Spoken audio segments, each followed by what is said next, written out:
வணக்கம். செல்வகுமாரின் அதிகாலை வானிலை ஆய்வறிக்கை. அதிகாரப்பூர்வ வானிலை அறிக்கைக்கு இந்திய வானிலை ஆராய்ச்சித்துறை அறிக்கையை பார்க்கவும். 2024 டிசம்பர் 23 திங்கட்கிழமை அதிகாலை நிலவர வானிலை பதிவு. நேற்று யூட்டேன் போட்டு திரும்பிய அந்த காற்றழுத்த தாழ்வு பகுதி, அதாவது தீவிர காற்றழுத்த தாழ்வு பகுதி, தற்பொழுது தமிழ்நாட்டு கரைக்கு நேர் கிழக்கே வந்தடைந்து விட்டது. ஆந்திர பிரதேச கரைக்கு நேர் கிழக்கே இருந்தது. தற்பொழுது சென்னைக்கு நேர் கிழக்கே அதே தொலைவில் 500 கிலோமீட்டர் தொலைவில் நீடித்துக் கொண்டிருக்கிறது. நாம் எதிர்பார்த்த ஒன்றுதான்.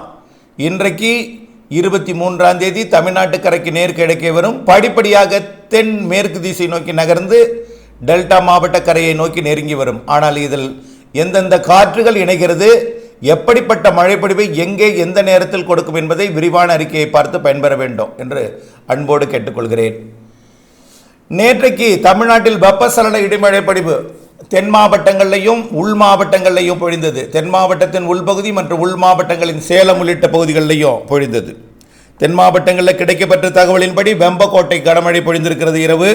சேலம் மாவட்டத்திலும் Yercaud 34 millimetre, Edappadi 19 millimetre, Vazhapadi 13 millimetre, Kariyakovil அடை 10 மில்லிமீட்டர் என்று மழைப்பொழிவுகள் பொழிந்திருக்கிறது அந்த மாவட்டங்களில்.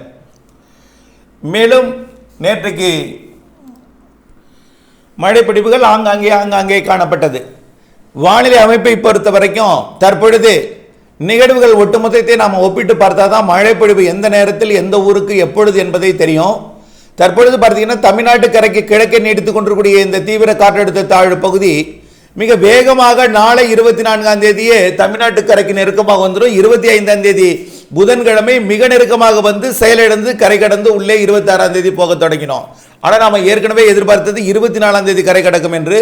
2 நாள் தாமதம். காரணம், இன்னும் அதாவது ஒரு 300-350 கிலோமீட்டர் வரைக்கும் தான் போகும் என்று எதிர்பார்த்த நிலையில் 600 கிலோமீட்டர் வரைக்கும் விலகி போய், அதாவது கிழக்கு நோக்கி விலகி நெல்லூருக்கு நேர் கிழக்கே போய்விட்ட காரணம், ரொம்ப கிழக்கே போய்விட்ட காரணத்தினால திரும்பி வருவதில் மேலும் சில நாட்கள் தாமதம் அடைகிற காரணத்தினால மழைப்பொழிவு இப்படி அமைந்து கொண்டிருக்கிறது.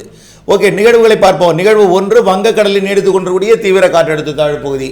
நிகழ்வு 2 ஏற்கனவே ரீஎன்ட்ரி கொடுக்கும் என்று எதிர்பார்த்து கொண்டிருந்த அந்த காற்று சுழற்சியானது தற்பொழுது இலங்கைக்கு தெற்கே நீடித்துக் கொண்டிருக்கிறது.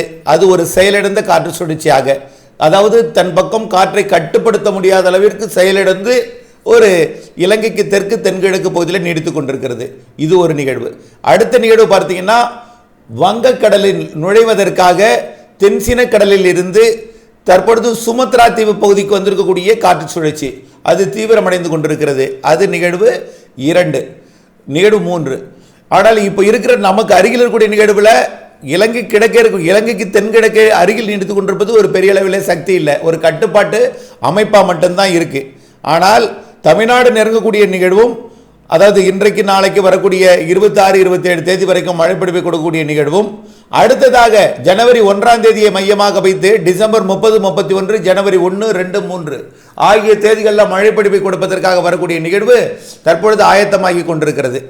அடுத்தது இன்னொன்று பார்க்கணும். இது எதுக்கு நாம் எடுத்துக்கிறோம்னா, நிலநடுக்கோட்டுக்கு தெற்கே 2 நிகழ்வுகள் இருக்கிறது. இது ஏற்கனவே நிலநடுக்கோட்டுக்கு தெற்கே ஒரு நிகழ்வு இருந்துச்சு. அந்த நிகழ்வு தான் போய் மொசாம்பிக் நாட்டை போய் கடுமையாக 250 கிலோமீட்டர் வேகத்தில் தாக்கி கடும் பாதிப்பை ஏற்படுத்தியது.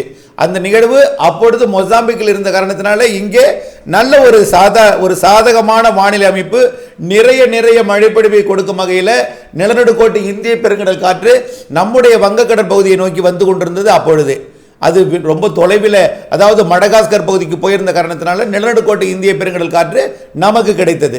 இப்பொழுது நிலநடுக்கோட்டு இந்திய பெருங்கடலிலே ஒரு காற்றழுத்த தாழ்வு பகுதி மண்டலமாகி தீவிரமடைந்து கொண்டிருக்கிறது. அது இல்லாமல் இன்னொரு 2 நிகழ்வு இருக்கிறது நிலநடுக்கோட்டுக்கு இந்திய பெருங்கடலில் தெற்கு அரைக்கோள பகுதி. அது வந்து இங்கே வராது, இருந்தாலும் தென்னரைக்கோளத்தில் நிலநடுக்கோட்டுக்கு தெற்கு புறமாக இருந்து கொண்டு குளிர்காற்றையும் இருக்கும். அது இல்லாமல் அங்கிருந்து கிடைக்க பெற வேண்டிய, அங்கிருந்து வழங்க வேண்டிய, தென்னரைக்கோளத்திலிருந்து வழங்க வேண்டிய நீராவியை, வெப்ப நீராவியை தன் பக்கம் கட்டுப்படுத்தி வைத்திருக்கும். இதுதான் அந்த தென்னரைக்கோளத்தோட நிகழ்வோட இடையூறுகளும் நன்மை தீமைகளும். ஆகவே தென்னரைக்கோள நிகழ்வு தற்பொழுது இருக்கிற காரணத்தினால நீராவி காற்றை வழங்காது, குளிர்காற்றை கூடுதலாக இருக்கும். ஓகே, அதை விடுங்க. சரி, மழைப்பொழிவு எப்படி அமையும் அப்படி என்பதை பார்ப்போம். தற்பொழுது யூட்டேன் போட்டு தமிழ்நாட்டை நெருங்கி கொண்டிருக்கூடிய அந்த காற்றழுத்த தாழ்வு, தீவிர காற்றழுத்த தாழ்வு பகுதியானது நாளை 24ஆம் தேதி தமிழ்நாட்டு கரையை நெருங்கும் பொழுது வடகடலோர மாவட்டங்கள் முதல்ல சென்னை, திருவள்ளூர், செங்கல்பட்டு மற்றும் அப்படியே ஒரு விழுப்புரம் வரைக்கும் கூட, புதுச்சேரிக்கு வடக்கே புதுச்சேரி மற்றும் விழுப்புரம், செங்கல்பட்டு, சென்னை, திருவள்ளூர் ஆகிய மாவட்டங்களுக்கு நாளை 24ஆம் தேதி அதிகாலை நேரத்தில் மழைப்பொழிவை கொடுக்கலாம். ஒருவேளை நாளை அதிகாலை மழைப்பொழிவை கொடுக்கும் அளவிற்கு அது சாதக அமைப்பை ஏற்படுத்தாமல் சற்று தாமதமாக வந்தால் நாளை செவ்வாய்க்கிழமை மதியம் மழைப்பொழிவை ஏற்படுத்தும். பெரும்பாலும் பாருங்க, அதுல பாருங்க, அதுக்குள்ள வரக்கூடிய காற்றோட என்ன காற்று இருக்கு, அதுலன்னா ஒற்றை குளிர்காற்று மட்டும்தான் இருக்கு. சரி, எங்க போனது நீராவி காற்று அப்படின்னு பார்த்தீங்கன்னா, தென்னரை கோலத்திலிருந்து வரக்கூடிய நீராவி காற்று அது கட்டுப்படுத்தி வச்சிருக்குது நீராவியை. இன்னொன்று, தற்பொழுது சுமத்ரா தீவு அருகே உருவாகி இருக்கக்கூடிய புதிய நிகழ்வும் தென்சின கடலிலிருந்து வரக்கூடிய நீராவி காற்றை அது கட்டுப்படுத்தி வைத்திருக்கிறது இதற்கு வழங்காமல். ஆக வங்கக்கடலில் தமிழ்நாட்டு கரையை நெருங்கக்கூடிய நிகழ்விற்கு ஒற்றை குளிர்காற்று மட்டும் இருக்கிறது. ஆக இதை கேட்டோன்னா, ஆக இது மழை பெய்யாததுக்காக பெய்யாதுங்கிறதுக்காக ஏதோ பூ சுத்திட்டு இருக்காரு அப்படின்னு நீங்க நினைக்கலாம். அப்படி அல்ல. மழை பொழிவு எப்படி அமையும் என்பதை சொல்வதற்காக இது. ஆகவே இந்த நிகழ்வானது தமிழ்நாட்டின் கரையை அதிகாலையில் நெருங்கினால் அதிகாலையில் கடலோரத்தில் நாளை மழை பொழிவை கொடுக்கும். தாமதம் அடையும் பட்சத்தில் ஒருவேளை 8-9 மணிக்கு நெருங்கிச்சுன்னா மழை பொழிவை கொடுக்காது. எப்போ மழை பொழிவை கொடுக்குன்னா, வெயில் வந்த பிறகு, வெப்பம் உயர்ந்த பிறகு மழை பொழிவை வடகடலோர மாவட்டங்களுக்கு நாளை செவ்வாய்க்கிழமை கொடுக்கும் 24ஆம் தேதி. ஏன்னா 2 டெக்னாலஜி நம்ம சொல்லியிருக்கிறோம். நீராவியை நீராக மாற்றுவதற்கு வெப்ப நீராவிக்குள் குளிர் நீராவி நுழைந்தால் மழையாக மாறும், அது ஒரு தொழில்நுட்பம். இன்னொன்று, குளிர் நீராவிக்குள் வெப்ப காற்று நுழைந்தால் தான் மழையாக மாறும். வருவது குளிர் நீராவி, அதுக்குள்ள வெப்ப காற்று நுழையணும். அப்ப எப்போ வெப்ப காற்று தான் நுழையும்? வெயில் வந்ததுக்கு அப்புறம் தான் வெப்ப காற்று நுழையும். அதாவது ஃப்ரிட்ஜில் இருக்கக்கூடிய ஐஸ் கட்டியையும் தண்ணியாக மாற்றலாம். அதுக்கு வெப்ப காற்று ஃப்ரிட்ஜை திறந்து வச்சா தான் அது தண்ணியாக மாறும். அந்த டெக்னாலஜி இப்பொழுதைக்கு பயன்பட போகிறது. அதனால வரக்கூடிய குளிர்காற்றை தமிழ்நாட்டில் ஏற்றும் பொழுது இன்றைக்கும் நாளைக்கும் இரவு நேரத்தில் கடும் குளிர் நிலவும். கடுமையான குளிர் இருக்கிறது. இது எப்படி மழை பொழிவை தரும்? இந்த நிகழ்வும் செயலிழந்து போகும் என்று எதையும் காதில் வாங்காமல் நீங்கள் தனியாக பேசிக் கொண்டிருப்பீர்கள். நிச்சயமாக மழை பொழியும் வரைக்கும், அது மதிய மழை பொழிவை கொடுக்கும் வரைக்கும், நாளை இரவோ நாளை மறுநாள் பெரும்பாலும் மதிய மாலையில் வெயில் வந்த பிறகு மழை பொழிவை கொடுக்கும் வரைக்கும் அதிகாலை நேரத்தில் வரக்கூடிய குளிர்காற்றை வைத்து நீங்கள் பேசிக் கொண்டிருப்பீர்கள். அது நடக்கத்தான் போகிறது. ஆகவே அது இன்றைக்கு இரவு கடும் குளிரை கொண்டு வந்து ஏற்றும் தமிழ்நாட்டிலே. அது அனைத்து மாவட்டங்களுக்கும் பனிப்பொழிவையும் குளிரையும் கொடுக்கும். நாளை அதிகாலை இன்று இரவிலிருந்தே நாம் ஏற்கனவே அது எழுத்துப்பூர்வ அறிக்கையிலே சொல்லியிருக்கிறோம். நேற்றைக்கு அறிக்கையில் அது நெருங்கி வரும் பொழுது கடலோர பகுதிகளில் மட்டும் அதிகாலையில் மழை பொழிவை கொடுக்கும். பிறகு வெயில் வந்ததும் வெப்பம் உயர்ந்ததும் மதியம் மாலை நேரங்களிலே தமிழ்நாட்டின் கடலோர மாவட்டங்களுக்கு உள்ளேயும் வந்து மழை பொழிவை கொடுக்கும். நாளை கூட பெரிதாக வந்து தமிழ்நாட்டின் கரையை தொடாது. நாளைய மறுநாள் தான் நெருங்கி மிக நெருக்கமாக வந்து அமையும். அது 25ஆம் தேதி, அதாவது கிறிஸ்துமஸ் நள்ளிரவு கொண்டாட்டத்திற்கு பிறகு மதியத்திலிருந்து மழைப்பொழிவை 25ஆம் தேதி அது தமிழ்நாட்டில் வந்து மழைப்பொழிவை கொடுக்கும் வகையில் 25ஆம் தேதி மதியம் மாலை இரவு, முன்னிரவுன்னு சொல்லலாம், இரவுன்னு சொல்ல முடியாது. இரவுல மழைப்பொழிவு பெரும்பாலும் கடலோரத்தில் மட்டும்தான் இருக்கும், இல்லைன்னா மலையோரத்தில் இருக்கும். மலை அல்லது கடல் 2 பகுதியில் மட்டும்தான் இருக்கும் இரவு நேரத்தில். உள்ளே பார்த்தீங்கன்னா சமவெளி பகுதிகளில் குளிர் வந்துடும். அதனால இரவு நேரத்தில் பெரும்பாலும் மழை இருக்காது. அதிகாலை கடலோரமும் பொழுது விடிந்ததும் வெப்பம் உயர்ந்ததும் காலைக்கு பிறகு மதிய மாலையில் உள் மாவட்டங்களிலேயும் நல்ல ஒரு மழை பொழிவை அனைத்து மாவட்டங்களுக்கும் கொடுக்கும்.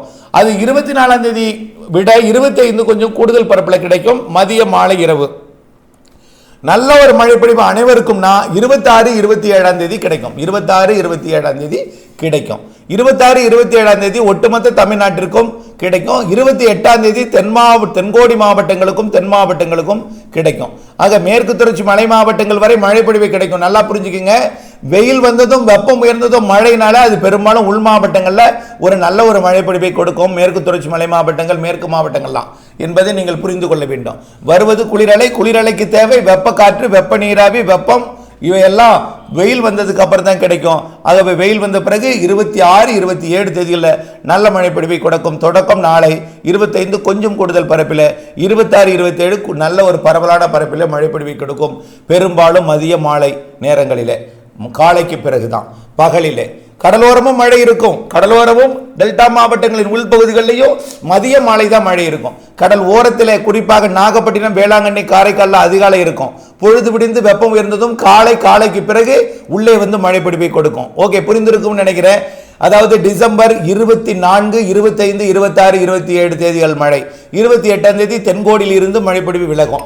அடுத்த நிகழ்வு பாருங்க, தென்சீன கடற்பகுதியிலிருந்து வந்து தற்பொழுது சுமத்ரா தீவு அருகே நிலை கொண்டிருக்கிறது. அந்த நிகழ்வானது மிக மெல்ல இலங்கை அருகே வந்தடையும். வரக்கூடிய 29ஆம் தேதி இலங்கைக்கு மழை பொழிவை தொடக்கும். 30, 31, டிசம்பர் 30, 31 மற்றும் ஜனவரி 1, 2, 2025 ஜனவரி 1, 2 ஆகிய தேதிகளில் தமிழ்நாட்டிற்கு கிழக்கு காற்றையும், அதாவது வடகிழக்கு காற்றையும் கிழக்கு காற்றையும், அதுல தான் நீராவி கிடைக்கும். ஏன்னா தென்சீன கடலிலிருந்து வரக்கூடிய வெப்ப நீராவி காற்றை அது கட்டுப்படுத்தி வைத்துக் கொண்டு மழை மேகங்களை அது உருவாக்கி கொண்டே நகர்ந்து வரும். ஆகவே அதில் 2 காற்று இணைவு வெப்ப நீராவியும் குளிர் நீராவியும் இணைந்திருக்கும் என்பதனால அடுத்ததாக வரக்கூடியது நிறைய மழை பொழிவை தரும். இப்படிதான் 17, 18ஆம் தேதி சொன்னீங்க சார், அதுதான் போயிட்டு திரும்பி வரும்னு சொன்னீங்க.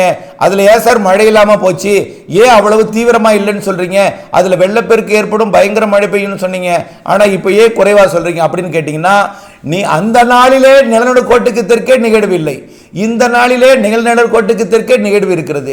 இந்த நாளிலே நிலநடுக்கோட்டுக்கு தெற்கே வரக்கூடிய நீராவி காற்றை வடக்கே அனுப்பாமல் கட்டுப்படுத்தி வைத்திருக்கிறது. மட்டுமல்லாமல் வட இந்திய குளிரலையும் அது ஈர்க்கிற காரணத்தினாலே இப்படிப்பட்ட அமைப்பு வருவது குளிரலை, குளிரை மழையாக மாற்ற வெப்பம் வேண்டும், வெயில் வந்ததும் மழை பொழிவை கொடுக்கும். அதுதான் இப்பொழுது காரணம். நாட்கள் 2 நாள், இன்னும் 2 நாள் கூட ஆயிடுச்சு. அதனால தான் இன்னும் 2 நாள், 23ஆம் தேதி இன்றைக்கே வந்திருந்தால் அந்த நிகழ்வு உருவாகியே இருக்காது. இன்றைய தேதியில் அது நீராவியை கொடுத்திருக்கும், கிடைத்திருக்கும். ஆனால் இன்னும் 2 நாள் லேட் ஆகிற காரணத்தினால நிலநடுக்கோட்டுக்கு தெற்கே இருக்கக்கூடிய நிகழ்வு சற்று உருவாகி தீவிரமடைந்திருக்கிற காரணத்தினால நீராவி காற்று கிடைக்கப்பெறவில்லை. இருந்தாலும் மழை பொழிவு கொடுக்கும். 24 கடலோரம், 25 இன்னும் கொஞ்சம் உள்ளே வந்து நல்ல மழை பொழிவு டெல்டாவிற்கும், 26, 27 அனைவருக்கும் பரவலான மழை பொழிவு. அடுத்த நிகழ்வு 30, 31 ஜனவரி 1, 2 தேதிகளில் இலங்கை அருகே வந்து டெல்டா மாவட்டங்களுக்கும் தென் மாவட்டங்களுக்கும் ஒரு நல்ல ஒரு மழை பொழிவு, நிறைய மழை பொழிவை கொடுக்கும். அது சென்னை வரை எட்டி பிடித்து வடகடலோரம் வரைக்கும், அதே போல உள் மாவட்டங்களுக்கும் மழை பொழிவை கொடுக்கும். அந்த நிகழ்வு கிருஷ்ணகிரி, தருமபுரி, பெங்களூரை ஒட்டிய பகுதிக்கு மட்டும்தான் எட்டி பிடிப்பது சிரமம். ஏன்னா நிகழ்வு வந்து இலங்கை கிட்ட இருந்து தான் அப்படியே குமரிக்கடல் பகுதியை நோக்கி திரும்ப போகுது. தமிழ்நாட்டில் அப்படி ஏறினால் அது தென் மாவட்டங்கள் வழியாகத்தான் ஏறும். ஆகவே டெல்டா மாவட்டங்களில் வந்து ஏறாது. நம்ம ஏற்கனவே படம் வரைந்திருந்தது இலங்கை மேலே தான் போட்டிருந்தோம். இலங்கை மேலே வந்து அப்படியே மன்னார் வளைகுடா போய் குமரிக்கடலுக்கு போகிற மாதிரி தான் போட்டிருந்தோம். ஒருவேளை மன்னார் வளைகுடாவில் சற்று நீடித்து நின்றால் நல்ல ஒரு மழை பொழிவை கிருஷ்ணகிரி வரைக்கும் எட்டி பிடிக்கும். அப்படி இல்லை என்றால் நேரடியாக குமரிக்கடல் போயிட்டா கிருஷ்ணகிரிக்கு எட்டி பிடிக்கிறது கொஞ்சம் கஷ்டம். ஆனால் மழை பொழிவு இருக்கும். நீங்க உடனடியாக ஏரி குளம் நிரம்பும் என்று எதிர்பார்த்து கொண்டிருக்க வேண்டாம். ஆனால் மழை பொழிவு இருக்கும். நேற்றைக்கு முன்தினம் மழை பொழிந்தது போல மழை பொழிவெல்லாம் மாலை இரவு நேரத்தில் மழை, ஏன் வரக்கூடிய 24, 25, 26, 27 மழையே கிருஷ்ணகிரிக்கு கிடைக்கும். புரிந்து கொள்ளுங்கள். ஆகவே பிற மாவட்டங்களுக்கு ஒரு நல்ல மழை பொழிவை கிடைக்கும். தெற்கே போக போக தென்கிழக்கே வர வர டெல்டா கடலோரம் மற்றும் தென்கடலோரம் நம்பர் 1 இடத்தை மழை பொழிவை அடுத்த நிகழ்வு பிடிக்கும். அந்த நிகழ்வுக்கு அடுத்தபடியாக வரப்போவது ஜனவரி மாதம் 7, 8, 9, 10 தேதிகளிலே. அதுவும் இந்த ஜனவரி 1ஆம் தேதி வரக்கூடிய அதே வழித்தடத்தில் தான், அதே குணாதிசயத்தில் தான் வரப்போகிறது. ஆக எப்படி 29, 30, 31 ஜனவரி 1, 2 தேதிகளில் மழைப்பொழிவை கொடுக்க போகிறதோ, எந்த இடத்தில் வரப்போகிறதோ, எந்த இடத்தில் அமைய போகிறதோ அதே வழித்தடத்தில் தான் ஜனவரி 7, 8, 9, 10 நிகழ்வும் அமையும். அதே போல குணாதிசயம் தான் கொண்டது. ஆகவே பெரும்பாலும் மழைப்பொழிவு டெல்டா, தென் தமிழ்நாடு, உள் மாவட்டங்கள், மேற்கு தொடர்ச்சி மலை மாவட்டங்களுக்கு ஜனவரி நிகழ்வும் இந்த டிசம்பர் இறுதி ஜனவரி 1, 2 நிகழ்வும் நல்ல மழைப்பொழிவை கொடுக்கும். வடகடலோரமும் கொடுக்கும். கர்நாடக எல்லையோரத்திற்கு எட்டி பிடிப்பது வந்து குறைவாக இருக்கும், ஆனால் மழைப்பொழிவு இருக்கும். ஆனால் அதற்கு முன் இந்த நிகழ்வு நல்ல மழைப்பொழிவை கொடுக்கும். ஆகவே வானிலை செட் ஆவதை பொறுத்து தான் அனைவருக்கும் மழைப்பொழிவு இருக்கும். ஆனால் 3 நிகழ்வுகள் இருக்கிறது. இப்பொழுது யூ-டர்ன் போட்டு வரும் நிகழ்வு ஒன்று இல்லாமல் அதற்கு அடுத்தபடியாக இம்மாத இறுதி நாட்கள் ஜனவரி 1, 2 நிகழ்வு, மேலும் ஜனவரி 7, 8, 9 நிகழ்வு இருக்கிறது என்பதை புரிந்து கொண்டு வானிலை அப்டேட்ஸ் துல்லியம் அறிந்து திட்டமிட்ட வேளாண்மை செய்து லாபமடைய அன்போடு கேட்டுக்கொள்கிறேன். நன்றி.